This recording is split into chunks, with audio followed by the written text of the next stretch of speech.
तुम्ही जे 40,000ची SIP करताय, पण 10 वर्षाचा उशीर तुमच्या रिटायरमेंट कॉर्पसमध्ये 5 लाखाचं नुकसान करू शकतो. मिड करिअरमध्ये आपण आपलं घर, मुलांचं शिक्षण, EMI आणि लाईफस्टाईल यामध्ये इतके व्यस्त असतो की आपण आपल्या रिटायरमेंट प्लॅनिंग कायम पुढे ढकलत असतो.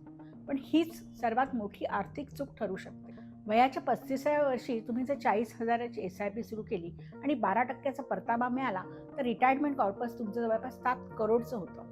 पण हीच SIP जर तुम्ही 45व्या वर्षी चालू केली तर तुमचं रिटायरमेंट कॉर्पस बनतं फक्त 2 करोड रुपये. सो फरक 5 कोटीचा. म्हणूनच कंपाऊंडिंगला वेळ द्या.